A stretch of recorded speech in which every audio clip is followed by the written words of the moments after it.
The Toronto Raptors have made more moves as they continue probably the weirdest stretch of basketball in Toronto Raptors history. As of course, this team has been called out. It has been blatant. It is clear as day that they are trying to lose these games with the amount players are resting, with the amount players have been injured, with the amount we've seen Darko Rajaković pull out guys, not have them play the end of games in order to tank out the end of these games. But nonetheless, the Toronto Raptors continue to stock up win after win after win. Heck, we'd be on like a 7-8 game win streak right now if Jamal Shead didn't get that layup called off at the very end of that Washington Wizards game that happened last week. I mean, it is madness. And despite all of this, the Toronto Raptors still are getting some wins. And right now they continue to make moves, which is a positive for this team. No matter how badly you want to see this team lose,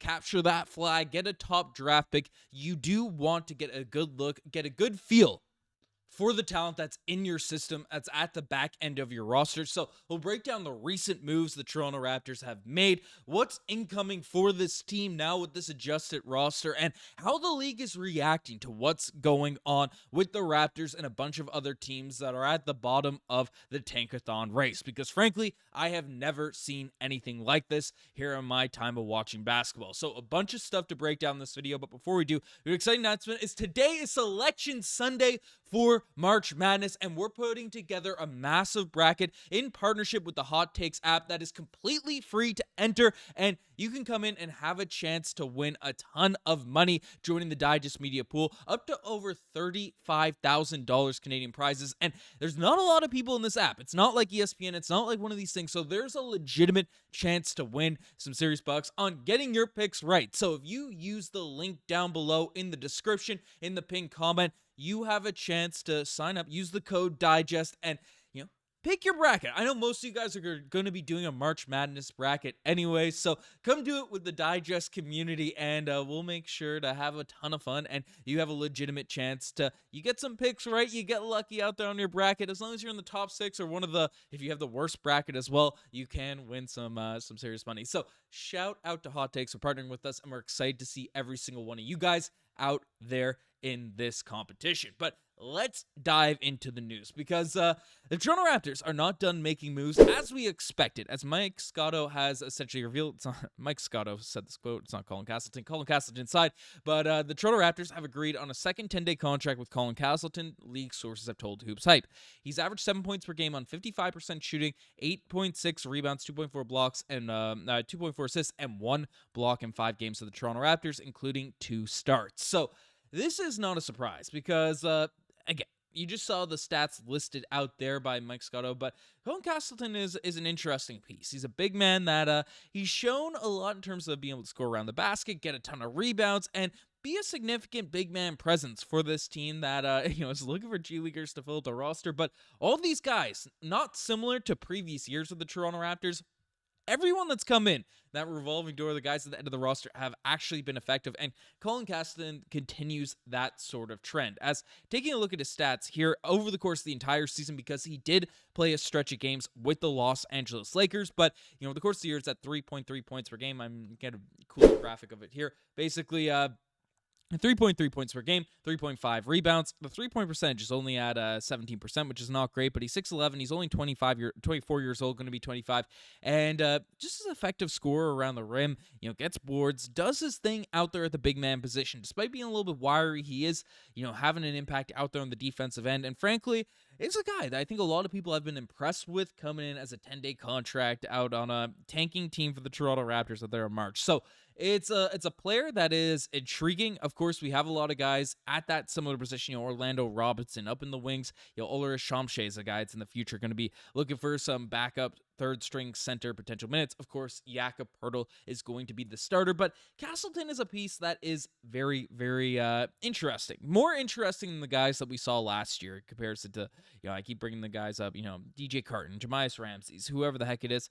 A lot of the guys that are out here right now for the Toronto Raptors, despite the best efforts for this team to tank and sort of take the L's and do these types of things, these guys in the back end of the roster, they are pulling off some wins. Now, again, the other teams that are out there in the league that we're facing up against with our easy schedule, they have not been that, posing of threats for the Toronto Raptors. But frankly, it's they're still getting dubs, and this is something that wasn't the case with the team last season. So, Colin Castleton's a part of it, but really everyone out there on the bench is a part of it, having an impact, having an effect. But it's not going to slow down. People are like, hey, maybe we have a shot at the plane. It's not slowing down. I mean, we can take a look at who's out for today's game against the Wizards. My brain is cooked. I don't even know who we're about to play tonight, but we have a game in a couple hours as of recording. But Ulrich Shamshay is out with his MCL tear. Gradey Dick with his right knee bone bruise. Brandon Ingram is still out with his ankle sprain. Immanuel Quickley's out for a rest. Jarrett Roden, who's been putting up too many buckets. Jarrett Roden has been up. They put him down to the G League, and Jacoby Walter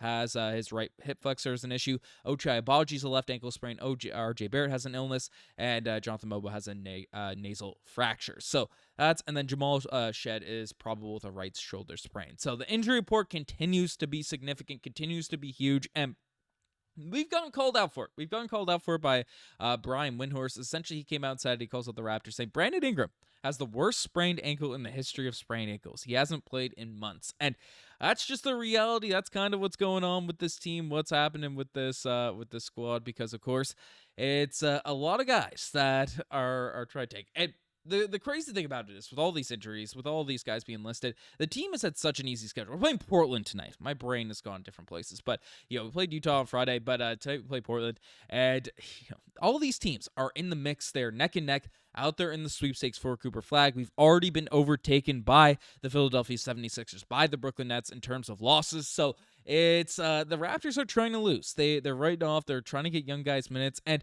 I think it's coming to just a detriment to this team at this point, because we're seeing guys like Jamal Shead, who, could be using every single rep that's needed for him, in the end of the season. The Shead heads know the potential that he has out there on this team, and he's a guy that, should be getting run in one of these, but he's too much of a positive impact on winning that he's getting 14 minutes, 20 minutes out here in these games. And that sucks to see. I mean, Immanuel Quickley, he's dealt with so many injuries this year, still a relatively young guard in the NBA.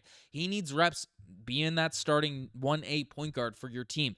There are a lot of guys out here on this roster that could benefit from extra reps. And now, since these teams they're playing against are so bad, the Raptors have to sink to having all these guys out of the lineup, out of the mix. I'm sure there's legitimate injuries here. It's not complete, write-off, whatever. But so many guys are hurt. So many guys are out. It's hurting the development. It's hurting development. Of course, it's good to get guys in the back end dimension and playing so well, but you can only have so many guys in the roster. We'll see how many of these dudes actually end up, being on this team out here in the future. But it's crazy to see. And the Raptors are getting called out for it, but really it's all these squads, all these teams we have in our upcoming schedule. It's honestly embarrassing to watch, because these teams are objectively trying to lose. You have the Jazz sitting everyone. Laurie Market, they just got fined $100,000 for it, right? The Wizards, they're not playing Chris Middleton, Marcus Smart at the end of these games. They're throwing in the bench guys against the Toronto Raptors. The Bulls, the Sixers, everyone is resting. Everyone is bench. Everyone is just, shooting for the bottom. And frankly, I'm not blaming the teams, because objectively it is the smart thing for them to do. But, in terms of numbers, projections, maximize your draft pick for this upcoming year, but the league needs to do something about it. And I'm not saying punishing people for doing the right thing for their organization, but they need to adjust how the draft lottery works. I mean, the PWHL is an interesting, I brought that up on previous videos, way of going about it, but let's not incentivize all these games to be completely just races to the bottom at the last month of the season. But let me know what you guys think about all that in the comment section down below. You guys are the best thing as far as subscribe to the channel if you guys haven't already. Anyways, I'm signing out. Cheers.